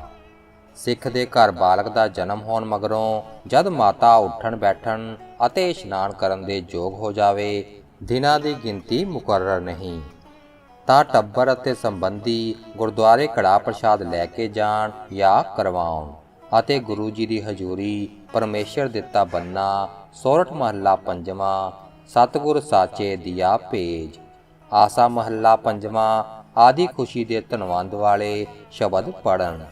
ਉਪਰੰਤ ਜੇਕਰ ਸ੍ਰੀ ਗੁਰੂ ਗ੍ਰੰਥ ਸਾਹਿਬ ਜੀ ਦਾ ਪਾਠ ਰੱਖਿਆ ਹੋਵੇ ਤਾਂ ਪਾਠ ਦਾ ਭੋਗ ਪਾਇਆ ਜਾਵੇ, ਫਿਰ ਵਾਕ ਲਿਆ ਜਾਵੇ। ਵਾਕ ਦੇ ਆਰੰਭ ਦੇ ਸ਼ਬਦ ਦਾ ਜੋ ਪਹਿਲਾ ਅੱਖਰ ਹੋਵੇ, ਉਸ ਤੋਂ ਗ੍ਰੰਥੀ ਸਿੰਘ ਬੱਚੇ ਦਾ ਨਾਮ ਤਜਵੀਜ਼ ਕਰੇ ਅਤੇ ਸੰਗਤ ਦੀ ਪ੍ਰਵਾਨਗੀ ਲੈ ਕੇ ਨਾਮ ਪ੍ਰਗਟ ਕਰੇ। ਲੜਕੇ ਦੇ ਨਾਂ ਪਿੱਛੇ ਸਿੰਘ ਸ਼ਬਦ ਅਤੇ ਲੜਕੀ ਦੇ ਨਾਮ ਪਿੱਛੇ ਕੌਰ ਸ਼ਬਦ ਲਗਾਇਆ ਜਾਵੇ। ਉਪਰੰਤ ਆਨੰਦ ਸਾਹਿਬ ਦੀਆਂ 6 ਪੌੜੀਆਂ ਮਗਰੋਂ ਬੱਚੇ ਦੇ ਨਾਮ ਸੰਸਕਾਰ ਦੀ ਖੁਸ਼ੀ ਦਾ ਯੋਗ ਸ਼ਬਦਾਂ ਵਿੱਚ ਅਰਦਾਸਾ ਕਰਕੇ ਕੜਾਹ ਪ੍ਰਸ਼ਾਦ ਵਰਤਾਇਆ ਜਾਵੇ। ਜਨਮ ਦੇ ਸੰਬੰਧ ਵਿੱਚ ਖਾਣ ਪੀਣ ਵਿੱਚ ਕੋਈ ਸੂਤਕ ਦਾ ਭਰਮ ਨਹੀਂ ਕਰਨਾ, ਕਿਉਂਕਿ ਬਾਣੀ ਵਿੱਚ ਲਿਖਿਆ ਹੈ, ਜਨਮ ਮਰਨਾ ਹੁਕਮ ਹੈ, ਭਾਣੇ ਆਵੈ ਜਾਏ। ਖਾਣਾ ਪੀਣਾ ਪਵਿੱਤਰ ਹੈ, ਦਿੱਤੋਣ ਰਿਜਕ ਸੰਬਾਹੇ। ਸ੍ਰੀ ਗੁਰੂ ਗ੍ਰੰਥ ਸਾਹਿਬ ਜੀ ਦੇ ਰੁਮਾਲ ਤੋਂ ਚੋਲਾ ਬਣਾ ਕੇ ਪਾਉਣਾ ਆਦਿ ਮਨਮਤ ਹੈ। ਆਨੰਦ ਸੰਸਕਾਰ ਲਈ ਰਹਿਤ ਮਰਿਆਦਾ। ਸਿੱਖ ਸਿੱਖਣੀ ਦਾ ਵਿਆਹ ਬਿਨਾਂ ਜਾਤ ਪਾਤ ਕੋਤ ਵਿਚਾਰੇ ਦੇ ਹੋਣਾ ਚਾਹੀਦਾ ਹੈ। ਸਿੱਖ ਦੀ ਪੁੱਤਰੀ ਦਾ ਵਿਆਹ ਸਿੱਖ ਨਾਲ ਹੀ ਹੋਵੇ। ਸਿੱਖ ਦਾ ਵਿਆਹ ਆਨੰਦ ਰੀਤੀ ਨਾਲ ਕਰਨਾ ਚਾਹੀਦਾ ਹੈ। ਲੜਕੇ ਲੜਕੀ ਦਾ ਵਿਆਹ ਬਚਪਨ ਵਿੱਚ ਕਰਨਾ ਵਿਵਰਜਿਤ ਹੈ। ਜਦ ਲੜਕੀ ਸਰੀਰ ਮਨ ਅਤੇ ਆਚਾਰ ਕਰਕੇ ਵਿਆਹ ਕਰਨ ਦੇ ਯੋਗ ਹੋ ਜਾਵੇ ਤਾਂ ਕਿਸੇ ਯੋਗ ਸਿੱਖ ਨਾਲ ਆਨੰਦ ਪੜ੍ਹਾਇਆ ਜਾਏ। ਆਨੰਦ ਤੋਂ ਪਹਿਲਾਂ ਕੁੜਮਾਈ ਦੀ ਰਸਮ ਜ਼ਰੂਰੀ ਨਹੀਂ ਹੈ, ਪਰ ਜੇ ਕਰਨੀ ਹੋਵੇ ਤਾਂ ਲੜਕੀ ਵਾਲੇ ਕਿਸੇ ਦਿਨ ਸੰਗਤ ਜੋੜ ਕੇ ਸ੍ਰੀ ਗੁਰੂ ਗ੍ਰੰਥ ਸਾਹਿਬ ਜੀ ਦੀ ਹਜ਼ੂਰ ਅਰਦਾਸਾ ਸੋਧ ਕੇ ਕਿਰਪਾਨ, ਕੜਾ ਅਤੇ ਕੁਝ ਮਿੱਠਾ ਲੜਕੇ ਦੇ ਪੱਲੇ ਪਾ ਦੇਣ। ਆਨੰਦ ਦਾ ਦਿਨ ਮੁਕਰਰ ਕਰਨ ਲੱਗਿਆਂ ਕੋਈ ਥਿੱਤੀਵਾਰ ਚੰਗੇ ਮੰਦੇ ਦਿਨ ਦੀ ਖੋਜ ਕਰਨ ਲਈ ਪੱਤਰੀ ਵਾਚਣਾ ਮਨਮਤ ਹੈ। ਕੋਈ ਵੀ ਦਿਨ ਜੋ ਦੋਹਾਂ ਧਿਰਾਂ ਨੂੰ ਆਪਸ ਵਿੱਚ ਸਲਾਹ ਕਰਕੇ ਚੰਗਾ ਦਿਸੇ, ਨੀਅਤ ਕਰ ਲੈਣਾ ਚਾਹੀਦਾ ਹੈ। ਸੇਰਾ ਮੁਕਟ ਜਾਂ ਗਾਨਾ ਬੰਨਣਾ, ਪਿੱਤਰ ਪੂਜਣੇ, ਕੱਚੀ ਲੱਸੀ ਵਿੱਚ ਪੈਰ ਪਾਉਣਾ, ਬੇਰੀ ਜਾਂ ਜੰਡੀ ਵੱਢਣੀ, ਘੜੋਲੀ ਭਰਨੀ, ਰੁੱਸ ਕੇ ਜਾਣਾ, ਛੰਦ ਪੜ੍ਹਨੇ, ਹਵਲ ਕਰਨਾ, ਵੇਦੀ ਗੱਡਣੀ, ਵੇਸਵਾ ਦਾ ਨਾਚ, ਸ਼ਰਾਬ ਆਦਿ ਮਨਮਤ ਹਨ। ਜਿੰਨੇ ਥੋੜੇ ਆਦਮੀ ਲੜਕੀ ਵਾਲਾ ਮੰਗਾਵੇ, ਉਹਨੇ ਨਾਲ ਲੈ ਕੇ ਲੜਕਾ ਸੋਹਰੇ ਘਰ ਜਾਵੇ। ਦੋਹੀ ਪਾਸੀ ਗੁਰਬਾਣੀ ਦੇ ਸ਼ਬਦ ਗਾਏ ਜਾਣ ਅਤੇ ਫਤਿਹ ਗਜਾਈ ਜਾਵੇ। ਵਿਆਹ ਵੇਲੇ ਸ੍ਰੀ ਗੁਰੂ ਗ੍ਰੰਥ ਸਾਹਿਬ ਜੀ ਦੀ ਹਜ਼ੂਰ ਦੀਵਾਨ ਲੱਗੇ, ਸੰਗਤ ਜਾਂ ਰਾਗੀ ਕੀਰਤਨ ਕਰਨ। ਫਿਰ ਲੜਕੀ ਅਤੇ ਲੜਕਾ ਸ੍ਰੀ ਗੁਰੂ ਗ੍ਰੰਥ ਸਾਹਿਬ ਜੀ ਦੇ ਹਜ਼ੂਰ ਬਿਠਾਏ ਜਾਣ। ਲੜਕੀ ਲੜਕੇ ਦੇ ਖੱਬੇ ਪਾਸੇ ਬੈਠੇ। ਸੰਗਤ ਦੀ ਆਗਿਆ ਲੈ ਕੇ ਆਨੰਦ ਪੜਾਉਣ ਵਾਲਾ ਸਿੱਖ ਮਰਦ ਜਾਂ ਇਸਤਰੀ ਲੜਕੇ ਲੜਕੀ ਅਤੇ ਉਹਨਾਂ ਦੀਆਂ ਮਾਪਿਆਂ ਜਾਂ ਸਰਬਾਹਾਂ ਨੂੰ ਖੜਾ ਕਰਕੇ ਆਨੰਦ ਦੇ ਆਰੰਭ ਦਾ ਅਰਦਾਸਾ ਸੋਧੇ। ਫਿਰ ਉਹ ਲੜਕੇ ਲੜਕੀ ਨੂੰ ਗੁਰਮਤਿ ਅਨੁਸਾਰ ਗ੍ਰਸਥ ਧਰਮ ਦੇ ਫਰਜ਼ਾਂ ਦਾ ਉਪਦੇਸ਼ ਕਰੇ। ਪਹਿਲੇ ਦੋਹਾਂ ਨੂੰ ਸਾਂਝਾ ਉਪਦੇਸ਼ ਕਰੇ। ਇਸ ਵਿੱਚ ਸੂਹੀ ਰਾਗ ਦੀਆਂ ਲਾਵਾਂ ਦੇ ਭਾਵ ਅਨੁਸਾਰ ਪਤੀ ਪਤਨੀ ਦੇ ਸੰਬੰਧ ਨੂੰ ਜੀਵ ਅਤੇ ਪਰਮਾਤਮਾ ਦੇ ਪਿਆਰ ਦੇ ਨਮੂਨੇ ਉੱਤੇ ਢਾਲਣ ਦੀ ਵਿਧੀ ਦੱਸੇ। ਆਪਸ ਵਿੱਚ ਪ੍ਰੇਮ ਦੁਆਰਾ ਏਕ ਜੋਤ ਦੋਏ ਮੂਰਤੀ ਹੋਣਾ ਦੱਸੇ ਅਤੇ ਇੱਕੁਰ ਗ੍ਰਸਥ ਧਰਮ ਨਿਭਾਉਂਦੇ ਹੋਏ ਆਪਣੇ ਸਾਂਝੇ ਭਰਤਾ ਅਕਾਲ ਪੁਰਖ ਨਾਲ ਇਕਮਿਕ ਹੋਣਾ ਦਿੜਾਵੇ। ਦੋਹਾਂ ਨੇ ਇਸ ਸੰਜੋਗ ਨੂੰ ਮਨੁੱਖਾ ਜਨਮ ਦੀ ਯਾਤਰਾ ਨੂੰ ਸਫਲਤਾ ਨਾਲ ਨਿਭਾਉਣ ਦਾ ਸਾਧਨ ਬਣਾਉਣਾ ਹੈ। ਦੋਹਾਂ ਨੇ ਇਸ ਸੰਜੋਗ ਦੇ ਰਾਹੀਂ ਪਵਿੱਤਰ ਅਤੇ ਗੁਰਮੁਖੀ ਜੀਵਨ ਬਿਤਾਉਣਾ ਹੈ। ਫਿਰ ਲੜਕੇ ਅਤੇ ਲੜਕੀ ਨੂੰ ਆਪੋ ਆਪਣੇ ਵੱਖੋ ਵੱਖਰੇ ਗ੍ਰਸਥ ਧਰਮ ਦੇ ਫਰਜ਼ ਦੱਸੇ ਜਾਣ। ਵਰ ਨੂੰ ਦੱਸਿਆ ਜਾਵੇ ਕਿ ਲੜਕੀ ਵਾਲਿਆਂ ਨੇ ਤੁਹਾਨੂੰ ਹੀ ਸਭ ਤੋਂ ਵਧੇਕ ਯੋਗ ਜਾਣ ਕੇ ਵਰ ਚੁਣਿਆ ਹੈ। ਆਪ ਨੇ ਆਪਣੀ ਪਤਨੀ ਨੂੰ ਅਰਧਾਂਗਣੀ ਜਾਣ ਕੇ ਸਾਰੀਆਂ ਅਵਸਥਾ ਵਿੱਚ ਇੱਕੋ ਜਿਹਾ ਪਿਆਰ ਕਰਨਾ ਹੈ ਅਤੇ ਵੰਡ ਛਕਣਾ ਹੈ। ਇਸ ਦੇ ਸਰੀਰ ਅਤੇ ਇੱਜ਼ਤ ਦੇ ਰਾਖੇ ਤੁਸੀਂ ਹੋ। ਇਸਤਰੀ ਵਰਤ ਧਰਮ ਵਿੱਚ ਪੱਕੇ ਰਹਿਣਾ ਹੈ। ਇਸ ਦੇ ਮਾਤਾ ਪਿਤਾ ਅਤੇ ਸੰਬੰਧੀਆਂ ਨੂੰ ਆਪਣੇ ਮਾਤਾ ਪਿਤਾ ਅਤੇ ਸੰਬੰਧੀਆਂ ਦੇ ਤੁੱਲ ਆਦਰ ਦੇਣਾ ਹੈ। ਕੰਨਿਆ ਨੂੰ ਦੱਸਿਆ ਜਾਵੇ ਕਿ ਆਪ ਨੂੰ ਸ੍ਰੀ ਗੁਰੂ ਗ੍ਰੰਥ ਸਾਹਿਬ ਜੀ ਅਤੇ ਸੰਗਤ ਦੇ ਹਜ਼ੂਰ ਵਿੱਚ ਇਸ ਸੱਜਣ ਦੇ ਲੜ ਲਾਇਆ ਜਾਂਦਾ ਹੈ। ਆਪ ਇਹਨਾਂ ਦੇ ਨਿਰਮਲ ਭਾਵ ਵਿੱਚ ਰਹਿੰਦੇ ਹੋਏ ਇਹਨਾਂ ਨੂੰ ਹੀ ਆਪਣੇ ਸਾਰੇ ਪ੍ਰੇਮ ਅਤੇ ਸ਼ਰਧਾ ਦਾ ਮਾਲਕ ਸਮਝਣਾ ਹੈ। ਦੁੱਖ ਸੁੱਖ ਦੇਸ਼ ਪਰਦੇਸ ਵਿੱਚ ਆਪਣੇ ਪਤੀ ਧਰਮ ਵਿੱਚ ਪੱਕੇ ਰਹਿਣਾ ਹੈ। ਸੇਵਾ ਕਰਨੀ ਹੈ। ਇਹਦੇ ਮਾਤਾ ਪਿਤਾ ਅਤੇ ਸੰਬੰਧੀਆਂ ਨੂੰ ਆਪਣੇ ਮਾਤਾ ਪਿਤਾ ਅਤੇ ਸੰਬੰਧੀਆਂ ਵਾਂਗ ਜਾਣਨਾ ਹੈ। ਉਪਦੇਸ਼ ਦੀਆਂ ਗੱਲਾਂ ਪ੍ਰਵਾਨ ਕਰਦੇ ਹੋਏ ਵਰ ਅਤੇ ਕੰਨਿਆ ਦੋਵੇਂ ਸ੍ਰੀ ਗੁਰੂ ਗ੍ਰੰਥ ਸਾਹਿਬ ਜੀ ਦੇ ਅੱਗੇ ਮੱਥਾ ਟੇਕਣ। ਫਿਰ ਲੜਕੀ ਦਾ ਪਿਤਾ ਜਾਂ ਮੁਖੀ ਸੰਬੰਧੀ ਲੜਕੇ ਦਾ ਪੱਲਾ ਲੜਕੀ ਦੇ ਹੱਥ ਵਿੱਚ ਫੜਾਵੇ ਅਤੇ ਤਾਬਿਆ ਬੈਠਾ ਸੱਜਣ ਸੋਹੀ ਮਹੱਲਾ ਚੌਥਾ ਵਿੱਚ ਦਿੱਤੀਆਂ ਲਾਵਾਂ ਦਾ ਪਾਠ ਸੁਣਾਵੇ। ਹਰੇਕ ਲਾਭ ਦਾ ਪਾਠ ਹੋਣ ਮਗਰੋਂ ਅੱਗੇ ਵਰ ਅਤੇ ਪਿੱਛੇ ਕੰਨਿਆ ਵਰ ਦਾ ਪੱਲਾ ਫੜ ਕੇ ਸ੍ਰੀ ਗੁਰੂ ਗ੍ਰੰਥ ਸਾਹਿਬ ਜੀ ਦੀਆਂ 4 ਪਰਿਕਰਮਾ ਕਰਨ। ਪਰਿਕਰਮਾ ਕਰਨ ਸਮੇਂ ਰਾਗੀ ਜਾਂ ਸੰਗਤ ਲਾਵਾਂ ਨੂੰ ਕਰਮ ਅਨੁਸਾਰ ਸੁਰ ਨਾਲ ਗਾਈ ਜਾਣ ਅਤੇ ਵਰ ਕੰਨਿਆ ਹਰ ਇੱਕ ਲਾਭ ਮਗਰੋਂ ਮੱਥਾ ਟੇਕ ਕੇ ਅਗਲੀ ਲਾਭ ਸੁਣਨ ਲਈ ਖੜੇ ਹੋ ਜਾਣ। ਉਪਰੰਤ ਉਹ ਮੱਥਾ ਟੇਕ ਕੇ ਆਪਣੀ ਥਾਂ ਤੇ ਬੈਠ ਜਾਣ ਅਤੇ ਰਾਗੀ ਸਿੰਘ ਜਾਂ ਆਨੰਦ ਕਰਾਉਣ ਵਾਲਾ ਆਨੰਦ ਸਾਹਿਬ ਦੀਆਂ ਪਹਿਲੀਆਂ 5 ਪੌੜੀਆਂ ਅਤੇ ਅੰਤਲੀ 1 ਪੌੜੀ ਦਾ ਪਾਠ ਕਰੇ। ਫਿਰ ਆਨੰਦ ਦੀ ਸਮਾਪਤੀ ਦਾ ਅਰਦਾਸਾ ਸੋਧਿਆ ਜਾਵੇ ਅਤੇ ਕੜਾ ਪ੍ਰਸ਼ਾਦ ਵਰਤਾਇਆ ਜਾਵੇ। ਅਨਮਤ ਵਾਲਿਆਂ ਦਾ ਵਿਆਹ ਆਨੰਦ ਰੀਤੀ ਨਾਲ ਨਹੀਂ ਹੋ ਸਕਦਾ। ਲੜਕੇ ਜਾਂ ਲੜਕੀ ਦਾ ਸੰਜੋਗ ਪੈਸਾ ਲੈ ਕੇ ਨਾ ਕਰੇ। ਜੇਕਰ ਲੜਕੀ ਦੇ ਮਾਪਿਓ ਕਿਸੇ ਸਬੱਬ ਨਾਲ ਲੜਕੀ ਦੇ ਗ੍ਰਹਿ ਵਿਖੇ ਜਾਣ ਅਤੇ ਉੱਥੇ ਪ੍ਰਸ਼ਾਦ ਤਿਆਰ ਹੋਵੇ ਤਾਂ ਖਾਣ ਤੋਂ ਸੰਕੋਚਣਾ ਨਹੀਂ ਹੈ। ਅੰਨ ਨਾ ਖਾਣਾ ਸਭ ਭਰਮ ਹੈ। ਖਾਲਸੇ ਨੂੰ ਖਾਣਾ ਖਵਾਉਣਾ ਸ੍ਰੀ ਗੁਰੂ ਬਾਬੇ ਅਕਾਲ ਪੁਰਖ ਬਖਸ਼ਿਆ ਹੈ। ਲੜਕੇ ਅਤੇ ਲੜਕੀ ਵਾਲੇ ਆਪਸ ਵਿੱਚ ਖਾਂਦੇ ਰਹਿਣ। ਇਸੇ ਵਾਸਤੇ ਜੋ ਗੁਰੂ ਨੇ ਦੋਵੇਂ ਸਾਕ ਇੱਕ ਕੀਤੇ ਹਨ। ਜਿਸ ਇਸਤਰੀ ਦਾ ਭਰਤਾ ਕਾਲਵਸ ਹੋ ਜਾਏ ਉਹ ਚਾਹੇ ਤਾਂ ਯੋਗਵਾਰ ਦੇਖ ਕੇ ਪੁਨਰ ਸੰਜੋਗ ਕਰ ਲੇਵੇ। ਸਿੱਖ ਦੀ ਇਸਤਰੀ ਮਰ ਜਾਵੇ ਤਾਂ ਉਸ ਲਈ ਵੀ ਇਹੀ ਹੁਕਮ ਹੈ। ਪੁਨਰ ਵਿਆਹ ਦੀ ਵੀ ਇਹੋ ਰੀਤ ਹੈ ਜੋ ਆਨੰਦ ਲਈ ਉੱਤੇ ਦੱਸੀ ਗਈ ਹੈ। ਆਮ ਹਾਲਤਾਂ ਵਿੱਚ ਸਿੱਖ ਨੂੰ ਇੱਕ ਇਸਤਰੀ ਦੇ ਹੁੰਦਿਆਂ ਦੂਜਾ ਵਿਆਹ ਨਹੀਂ ਕਰਨਾ ਚਾਹੀਦਾ। ਅੰਮ੍ਰਿਤਧਾਰੀ ਸਿੰਘ ਨੂੰ ਚਾਹੀਦਾ ਹੈ ਕਿ ਆਪਣੀ ਸਿੰਘਣੀ ਨੂੰ ਵੀ ਅੰਮ੍ਰਿਤ ਛਕਾ ਲਵੇ। ਮ੍ਰਿਤਕ ਸੰਸਕਾਰ ਲਈ ਰਹਿਤ ਮਰਿਆਦਾ। ਪ੍ਰਾਣੀ ਨੂੰ ਮਰਨ ਵੇਲੇ ਜੇ ਮੰਜੇ ਉੱਤੇ ਹੋਵੇ ਹੇਠ ਨਹੀਂ ਉਤਾਰਨਾ। ਦੀਵਾ ਵੱਟੀ, ਗਊ ਮਨਸਾਉਣਾ ਜਾਂ ਹੋਰ ਕੋਈ ਮਨਮਤ ਸੰਸਕਾਰ ਨਹੀਂ ਕਰਨਾ। ਕੇਵਲ ਗੁਰਬਾਣੀ ਦਾ ਪਾਠ ਕਰਨਾ ਜਾਂ ਵਾਹਿਗੁਰੂ ਵਾਹਿਗੁਰੂ ਦਾ ਜਾਪ ਕਰਨਾ ਹੈ। ਪ੍ਰਾਣੀ ਦੇ ਦੇਹ ਤਿਆਗਣ ਤੇ ਧਾ ਨਹੀਂ ਮਾਰਨੀ। ਪਿੱਟਣਾ ਜਾਂ ਸਿਆਪਾ ਨਹੀਂ ਕਰਨਾ। ਮਨ ਨੂੰ ਵਾਹਿਗੁਰੂ ਦੀ ਰਜ਼ਾ ਵਿੱਚ ਲਿਆਉਣ ਲਈ ਗੁਰਬਾਣੀ ਦਾ ਪਾਠ ਜਾਂ ਵਾਹਿਗੁਰੂ ਦਾ ਜਾਪ ਕਰੀ ਜਾਣਾ ਚੰਗਾ ਹੈ। ਪ੍ਰਾਣੀ ਭਾਵੇਂ ਛੋਟੀ ਤੋਂ ਛੋਟੀ ਉਮਰ ਦਾ ਹੋਵੇ ਸੋ ਵੀ ਸੰਸਕਾਰਨਾ ਚਾਹੀਦਾ ਹੈ। ਜਿੱਥੇ ਸੰਸਕਾਰ ਦਾ ਪ੍ਰਬੰਧ ਨਾ ਹੋ ਸਕੇ ਉੱਥੇ ਜਲ ਪ੍ਰਵਾਹ ਜਾਂ ਹੋਰ ਤਰੀਕੇ ਵਰਤਣ ਉੱਤੇ ਕੋਈ ਵੀ ਸ਼ੰਕਾ ਨਹੀਂ ਕਰਨੀ। ਸੰਸਕਾਰ ਲਈ ਦਿਨ ਜਾਂ ਰਾਤ ਦਾ ਭਰਮ ਨਹੀਂ ਕਰਨਾ ਚਾਹੀਦਾ। ਮ੍ਰਿਤਕ ਸਰੀਰ ਨੂੰ ਇਸ਼ਨਾਨ ਕਰਾ ਕੇ ਸਵੱਛ ਵਸਤਰ ਪਾਏ ਜਾਣ ਅਤੇ ਕਕਾਰ ਜੁਦਾ ਨਾ ਕੀਤੇ ਜਾਣ।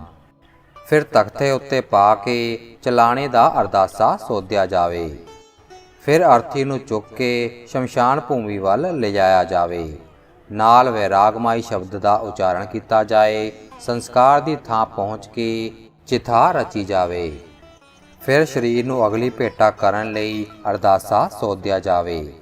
ਫਿਰ ਪ੍ਰਾਣੀ ਨੂੰ ਅੰਗੀਠੇ ਉੱਤੇ ਰੱਖ ਕੇ ਪੁੱਤਰ ਜਾਂ ਕੋਈ ਹੋਰ ਸੰਬੰਧੀ ਜਾਂ ਹਿਤੂ ਆਦਿ ਅਗਨੀ ਲਾ ਦੇਵੇ। ਸੰਗਤ ਕੁਝ ਵਿੱਚ ਤੇ ਬਹਿ ਕੇ ਕੀਰਤਨ ਕਰੇ ਜਾਂ ਵੈਰਾਗਮਾਈ ਸ਼ਬਦ ਪੜ੍ਹੇ। ਜਦ ਅੰਗੀਠਾ ਪੂਰੀ ਤਰ੍ਹਾਂ ਬਲ ਉੱਠੇ ਤਾਂ ਕਪਾਲ ਕਿਰਿਆ ਆਦਿ ਕਰਨਾ ਮਨਮਤ ਹੈ। ਕੀਰਤਨ ਸੋਹਿਲੇ ਦਾ ਪਾਠ ਕਰਕੇ ਅਰਦਾਸਾ ਸੋਧ ਕੇ ਸੰਗਤ ਮੁੜ ਆਵੇ। ਘਰ ਆ ਕੇ ਜਾਂ ਲਾਗੇ ਦੇ ਗੁਰਦੁਆਰੇ ਵਿੱਚ ਪ੍ਰਾਣੀ ਨਿਯਮਤ ਸ੍ਰੀ ਗੁਰੂ ਗ੍ਰੰਥ ਸਾਹਿਬ ਜੀ ਦਾ ਪਾਠ ਰੱਖਿਆ ਜਾਵੇ ਅਤੇ ਆਨੰਦ ਸਾਹਿਬ 6 ਪੌੜੀਆਂ ਦਾ ਪਾਠ ਕਰਕੇ ਅਰਦਾਸਾ 10ਵੇਂ ਦਿਨ ਹੋਵੇ। ਜੇ 10ਵੇਂ ਦਿਨ ਨਾ ਹੋ ਸਕੇ ਤਾਂ ਕੋਈ ਹੋਰ ਦਿਨ ਸੰਬੰਧੀਆਂ ਦੀ ਸੋਖ ਅਨੁਸਾਰ ਮੁੱਖ ਰੱਖ ਕੇ ਨਿਯਤ ਕੀਤਾ ਜਾਵੇ। ਇਸ ਪਾਠ ਦੇ ਕਰਨ ਵਿੱਚ ਘਰ ਵਾਲੇ ਅਤੇ ਸੰਬੰਧੀ ਰਲ ਕੇ ਹਿੱਸਾ ਲੈਣ। ਜੇ ਹੋ ਸਕੇ ਤਾਂ ਹਰ ਰੋਜ਼ ਰਾਤ ਨੂੰ ਕੀਰਤਨ ਵੀ ਹੋਵੇ। ਦੁਸ਼ਹਿਰੇ ਦੇ ਪਿੱਛੋਂ ਚਲਾਣੇ ਦੀ ਕੋਈ ਰਸਮ ਬਾਕੀ ਨਹੀਂ ਰਹਿੰਦੀ।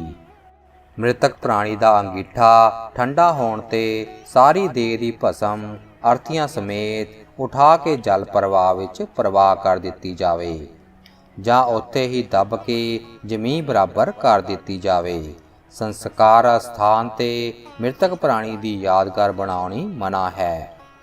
ਅੱਧ ਮਾਰਗ, ਸਿਆਪਾ, ਫੂਹੜੀ, ਦੀਵਾ, ਪਿੰਡ, ਕਿਰਿਆ, ਸਰਾਧ, ਬੁੱਢਾ ਮਰਨਾ ਆਦਿ ਕਰਨਾ ਮਨਮਤ ਹੈ। ਅੰਗੀਠੇ ਵਿੱਚੋਂ ਫੁੱਲ ਚੁੱਕ ਕੇ ਗੰਗਾ, ਪਤਾਲਪੁਰੀ, ਕਰਤਾਰਪੁਰ ਸਾਹਿਬ ਆਦਿਕ ਥਾਵਾਂ ਵਿੱਚ ਜਾ ਕੇ ਪਾਣੇ ਮਨਮਤ ਹਨ। ਹੋਰ ਰੀਤੀਆਂ ਲਈ ਰਹਿਤ ਮਰਿਆਦਾ।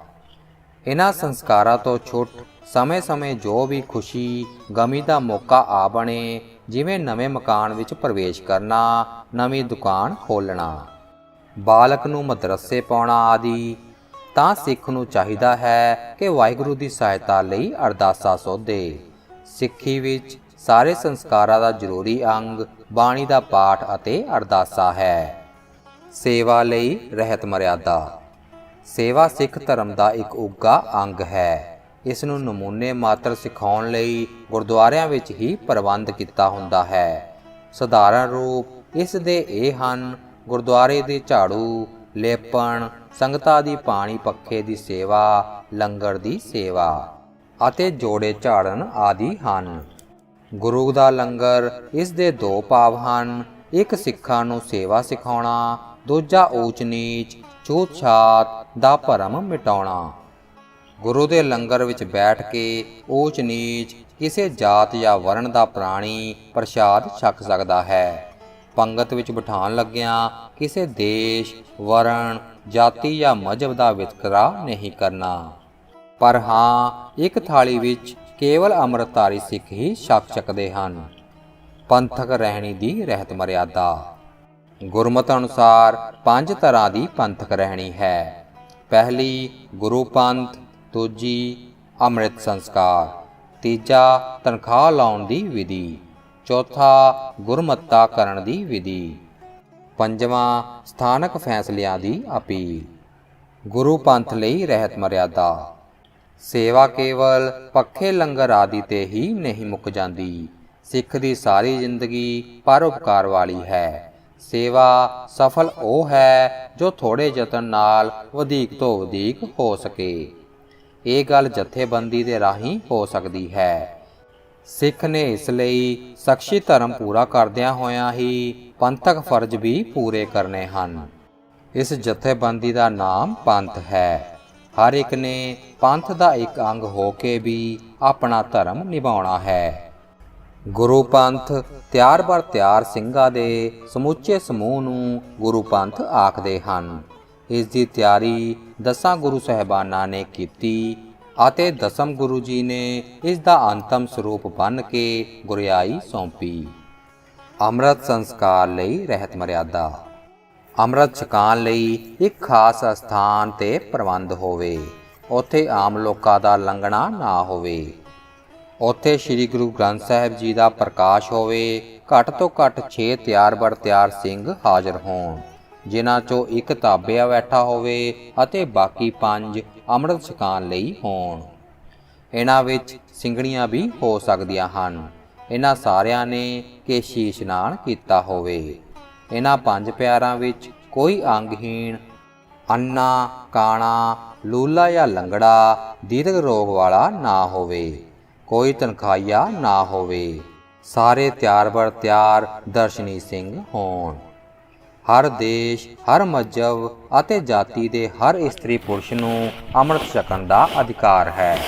ਜੋ ਸਿੱਖ ਧਰਮ ਗ੍ਰਹਿਣ ਕਰਨ ਤੇ ਉਸ ਦੇ ਅਸੂਲਾਂ ਉੱਪਰ ਚੱਲਣ ਦਾ ਪ੍ਰਣ ਕਰੇ, ਪਰ ਉਹ ਬਹੁਤ ਛੋਟੀ ਅਵਸਥਾ ਦਾ ਨਾ ਹੋਵੇ, ਹੋਸ਼ ਸੰਭਾਲੀ ਹੋਵੇ, ਅੰਮ੍ਰਿਤ ਛਕਣ ਵਾਲੇ ਹਰੇਕ ਪ੍ਰਾਣੀ ਨੇ ਕੇਸ਼ੀ ਇਸ਼ਨਾਨ ਕੀਤਾ ਹੋਵੇ ਅਤੇ ਹਰ ਇੱਕ ਪੰਜ ਕਕਾਰ, ਕੇਸ, ਕਿਰਪਾਨ, ਗਾਤਰੇ ਵਾਲੀ, ਕਛਹਿਰਾ, ਕੰਘਾ, ਕੜਾ ਦਾ ਧਾਰਨੀ ਹੋਵੇ, ਅਨਮਤ ਦਾ ਕੋਈ ਚਿੰਨ੍ਹ ਨਾ ਹੋਵੇ, ਸਿਰ ਨੰਗਾ ਜਾਂ ਟੋਪੀ ਨਾ ਹੋਵੇ, ਛੇਦਕ ਗਹਿਣੇ ਕੋਈ ਨਾ ਹੋਣ, ਅਦਬ ਨਾਲ ਹੱਥ ਜੋੜ ਕੇ ਗੁਰੂ ਜੀ ਹਜ਼ੂਰੀ ਵਿੱਚ ਖੜੇ ਹੋਣ। ਜੇ ਕਿਸੇ ਨੇ ਕੁਰਹਿਤ ਕਰਨ ਕਰਕੇ ਮੁੜ ਅੰਮ੍ਰਿਤ ਛਕਣਾ ਹੋਵੇ ਤਾਂ ਉਸ ਨੂੰ ਅੱਡ ਕਰਕੇ ਸੰਗਤ ਵਿੱਚ ਪੰਜ ਪਿਆਰੇ ਤਨਖਾਹ ਲਾ ਲੈਣ। ਅੰਮ੍ਰਿਤ ਛਕਾਉਣ ਵਾਲੇ ਪੰਜ ਪਿਆਰਿਆਂ 'ਚੋਂ ਕੋਈ ਇੱਕ ਸੱਜਣ ਅੰਮ੍ਰਿਤ ਛਕਣ ਦੇ ਅਭਿਲਾਸ਼ੀਆਂ ਨੂੰ ਸਿੱਖ ਧਰਮ ਦੇ ਅਸੂਲ ਸਮਝਾਵੇ। ਸਿੱਖ ਧਰਮ ਵਿੱਚ ਕਿਰਤਮ ਦੀ ਪੂਜਾ ਤਿਆਗ ਕੇ ਇੱਕ ਕਰਤਾਰ ਦੀ ਪ੍ਰੇਮਾ ਭਗਤੀ ਅਤੇ ਉਪਾਸਨਾ ਦੱਸੀ ਹੈ। ਇਸ ਦੀ ਪੂਰਨਤਾ ਲਈ ਗੁਰਬਾਣੀ ਦਾ ਅਭਿਆਸ, ਸਾਧ ਸੰਗਤ ਅਤੇ ਪੰਥ ਦੀ ਸੇਵਾ, ਉਪਕਾਰ, ਨਾਮ ਦਾ ਪ੍ਰੇਮ ਅਤੇ ਅੰਮ੍ਰਿਤ ਛਕ ਕੇ ਰਹਿਤ ਰੱਖਣਾ ਮੁੱਖ ਸਾਧਨ ਹਨ। ਇਸ ਤੋਂ ਬਾਅਦ ਅੰਮ੍ਰਿਤ ਛਕਣ ਵਾਲਿਆਂ ਤੋਂ ਇਹ ਪ੍ਰਸ਼ਨ ਪੁੱਛਣਾ ਹੈ ਕਿ ਤੁਸੀਂ ਇਸ ਧਰਮ ਨੂੰ ਖੁਸ਼ੀ ਨਾਲ ਕਬੂਲਦੇ ਹੋ? ਹਾਂ ਦਾ ਜਵਾਬ ਆਉਣ ਤੇ ਪਿਆਰਿਆਂ 'ਚੋਂ ਇੱਕ ਸੱਜਣ ਅੰਮ੍ਰਿਤ ਦੀ ਤਿਆਰੀ ਦਾ ਅਰਦਾਸਾ ਕਰਕੇ ਹੁਕਮ ਲਵੇ। ਪੰਜ ਪਿਆਰੇ ਅੰਮ੍ਰਿਤ ਤਿਆਰ ਕਰਨ ਲਈ ਬਾਟੇ ਪਾਸ ਆ ਬੈਠਣ। ਬਾਟਾ ਸਰਬਲੋਹ ਦਾ ਹੋਵੇ ਅਤੇ ਚੌਂਕੀ, ਸੁਨਹਿਰੇ ਆਦਿ ਕਿਸੇ ਸਵੱਛ ਚੀਜ਼ ਵਿੱਚ ਪੂਰ ਰੱਖਿਆ ਹੋਵੇ। ਬਾਟੇ ਵਿੱਚ ਸਵੱਛ ਜਲ ਅਤੇ ਪਤਾਸੇ ਪਾਏ ਜਾਣ ਅਤੇ ਪੰਜ ਪਿਆਰੇ ਬਾਟੇ ਦੇ ਇਰਦ ਗਿਰਦ ਵੀਰ ਆਸਨ ਹੋ ਕੇ ਬੈਠ ਜਾਣ ਅਤੇ ਇਹਨਾਂ ਬਾਣੀਆਂ ਦਾ ਪਾਠ ਕਰਨ। ਜਪਜੀ ਸਾਹਿਬ, ਜਾਪ ਸਾਹਿਬ, 10 ਸਵਈਏ, ਸਾਵਰਗ ਸੁੱਧ ਵਾਲੇ, ਬੇਨਤੀ ਚੁਪਈ, ਹਮਰੀ ਕਰੋ ਹਾਥ ਦੇ ਰੱਛਾ ਤੋਂ ਲੈ ਕੇ ਦੁਸ਼ਟ ਦੋਖ ਤੇ ਲੇਹੋ ਬਚਾਈ ਤੱਕ ਅਤੇ ਆਨੰਦ ਸਾਹਿਬ ਦਾ ਪਾਠ ਕਰਨ। ਹਰ ਇੱਕ ਬਾਣੀ ਪੜ੍ਹਨ ਵਾਲਾ ਖੱਬਾ ਹੱਥ ਬਾਟੇ ਦੇ ਕੰਢੇ ਤੇ ਧਰੇ ਅਤੇ ਸੱਜੇ ਹੱਥ ਨਾਲ ਖੰਡਾ ਜਲ ਵਿੱਚ ਫੇਰੀ ਜਾਵੇ। ਸੁਰਤ ਇਕਾਗਰ ਹੋਵੇ। ਬਾਕੀ ਦਿਆਂ ਦੇ ਦੋਵੇਂ ਹੱਥ ਬਾਟੇ ਦੇ ਕੰਢੇ ਅਤੇ ਧਿਆਨ ਅੰਮ੍ਰਿਤ ਵੱਲ ਟਿਕੇ। ਪਾਠ ਹੋਣ ਮਗਰੋਂ ਪਿਆਰਿਆਂ ਵਿੱਚੋਂ ਕੋਈ ਇੱਕ ਅਰਦਾਸ ਕਰੇ। ਜਿਸ ਅਭਿਲਾਖੀ ਨੇ ਅੰਮ੍ਰਿਤ ਦੀ ਤਿਆਰੀ ਵੇਲੇ ਸਾਰੇ ਸੰਸਕਾਰਾਂ 'ਚ ਹਿੱਸਾ ਲਿਆ ਹੈ, ਉਹੀ ਅੰਮ੍ਰਿਤ ਛਕਣ ਵਿੱਚ ਸ਼ਾਮਲ ਹੋ ਸਕਦਾ ਹੈ, ਅਦਵਾਟੇ ਆਉਣ ਵਾਲਾ ਨਹੀਂ ਹੋ ਸਕਦਾ।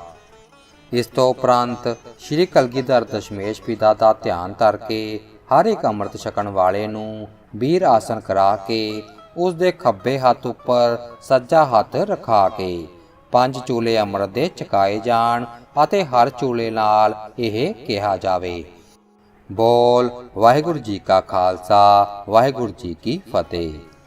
ਫਿਰ 5 ਵਾਰੀ ਅੰਮ੍ਰਿਤ ਦੇ ਚਿੱਟੇ ਨੇਤਰਾਂ ਵਿੱਚ ਪਾਏ ਜਾਣ। ਫਿਰ 5 ਛੱਟੇ ਕੇਸਾਂ ਵਿੱਚ ਪਾਏ ਜਾਣ।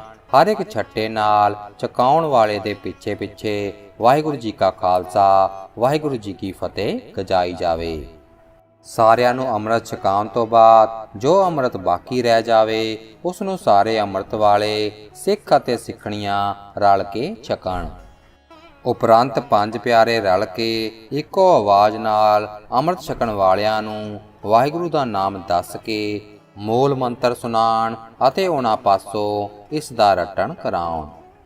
ਏਕ ਓਂਕਾਰ ਸਤਿਨਾਮ ਕਰਤਾ ਪੁਰਖ, ਨਿਰਭਉ ਨਿਰਵੈਰ ਅਕਾਲ ਮੂਰਤ, ਅਜੂਨੀ ਸੈਭੰ ਗੁਰ ਪ੍ਰਸਾਦ।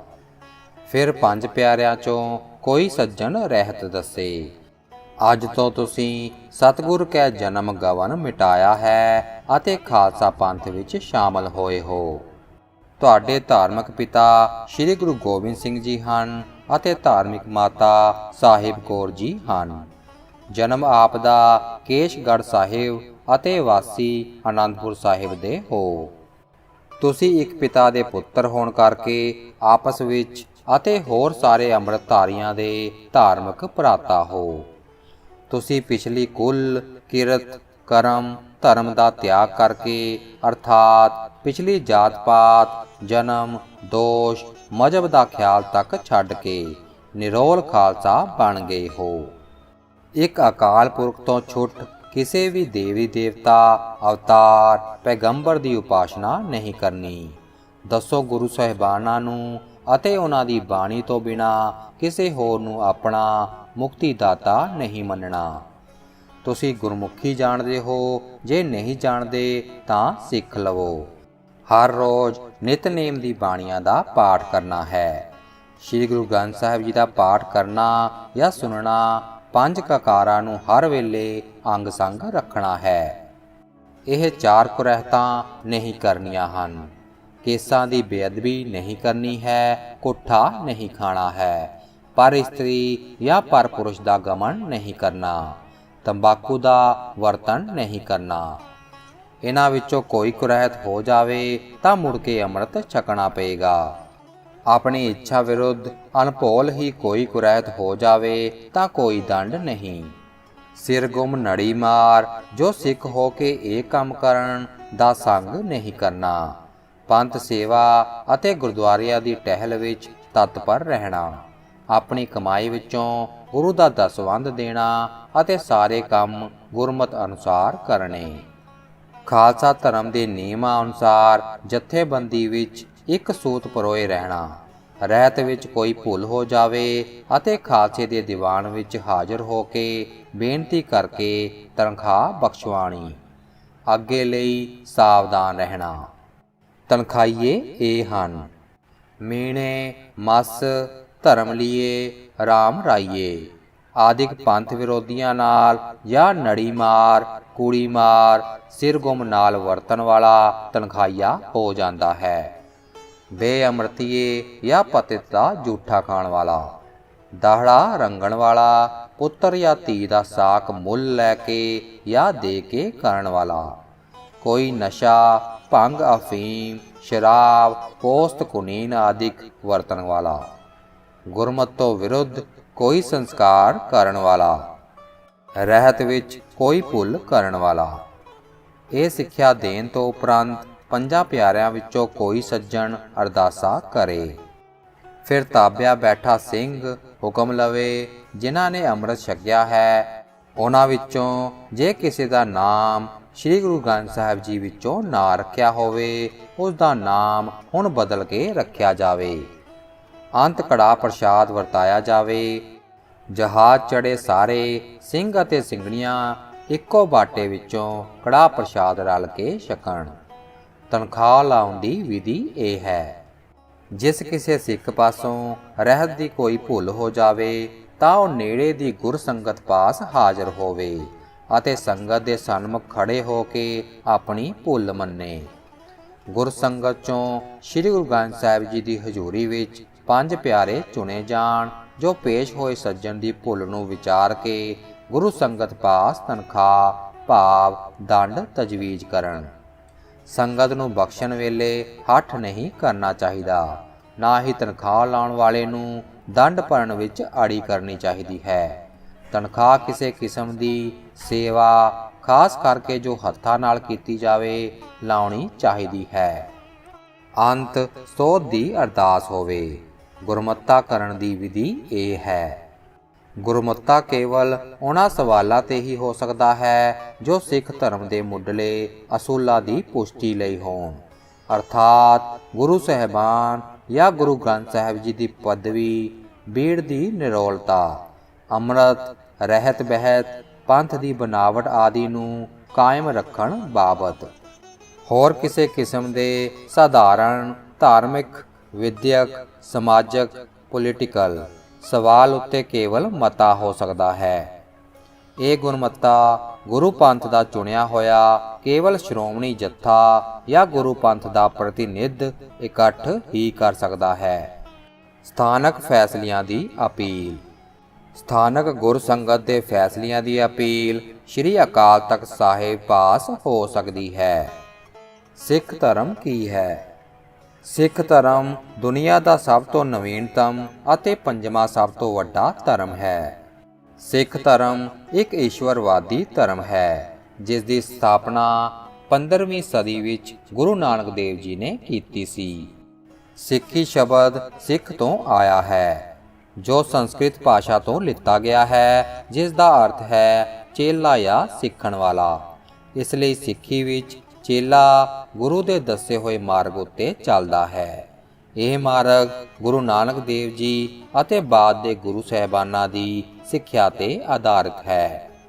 ਗੁਰੂ ਨਾਨਕ ਦੇਵ ਜੀ ਇੱਕ ਓੰਕਾਰ ਦੁਆਰਾ ਸਾਨੂੰ ਸਾਰੀ ਸ੍ਰਿਸ਼ਟੀ ਨੂੰ ਉਸ ਇੱਕੋ ਮਾਲਕ ਦਾ ਸੁਨੇਹਾ ਦਿੰਦੇ ਹਨ, ਜੋ ਸਿਰਫ ਇੱਕ ਹੀ ਕਰਤਾ ਹੈ ਅਤੇ ਸਭ ਦਾ ਮਾਲਿਕ ਹੈ। ਭਾਰਤ ਵਿੱਚ ਜਾਤੀ, ਫਿਰਕਾ ਪ੍ਰਸਤੀ, ਕੱਟੜਤਾ ਦਾ ਜ਼ੋਰ ਸੀ। ਗੁਰੂ ਨਾਨਕ ਦੇਵ ਜੀ ਨੇ ਇਸ ਵਰਣ ਵੰਡ, ਊਚ ਨੀਚ ਦਾ ਭੇਦ ਕੀਤੇ ਬਿਨਾ ਸਭ ਦਾ ਆਦਰ ਕੀਤਾ ਅਤੇ ਸਭ ਨੂੰ ਪਰਮੇਸ਼ਵਰ ਦੀ ਅਸਲੀਅਤ ਬਾਰੇ ਦੱਸਿਆ ਕਿ ਉਹ ਅਕਾਲ ਪੁਰਖ ਇੱਕ ਹੈ ਅਤੇ ਉਸ ਦਾ ਇੱਕੋ ਹੀ ਸੱਚਾ ਨਾਮ ਹੈ, ਸਤਿਨਾਮ। ਸਿੱਖੀ ਦੇ ਵਿਸ਼ਵਾਸ ਇਹ ਹਨ: ਇੱਕੋ ਸੱਚੇ ਅਕਾਲ ਪੁਰਖ ਵਿੱਚ ਵਿਸ਼ਵਾਸ ਕਰਨਾ, ਸੱਚਾਈ ਦੀ ਰਾਹ ਤੇ ਚੱਲਣਾ, ਹਰੇਕ ਨੂੰ ਬਰਾਬਰ ਸਮਝਣਾ, ਸਭ ਦੀ ਸੇਵਾ ਕਰਨਾ, ਸਤਸੰਗ ਕਰਨੀ। ਸਿੱਖੀ ਦੇ 3 ਥੰਬ ਹਨ: ਨਾਮ ਜਪਣਾ, ਕਿਰਤ ਕਰਨੀ, ਵੰਡ ਛਕਣੀ। ਸਿੱਖੀ ਦੀਆਂ 5 ਬੁਰਾਈਆਂ ਹਨ। 5 ਬੁਰਾਈਆਂ ਤੋਂ ਦੂਰ ਰਹਿਣਾ, ਜੋ ਮਨੁੱਖੀ ਸ਼ਖਸੀਅਤ ਦੀ 5 ਮੁੱਖ ਕਮਜ਼ੋਰੀਆਂ ਹਨ: ਕਾਮ, ਕ੍ਰੋਧ, ਲੋਭ, ਮੋਹ, ਹੰਕਾਰ। ਸਿੱਖਾਂ ਦੇ 5 ਗੁਣ ਇਹ ਹਨ।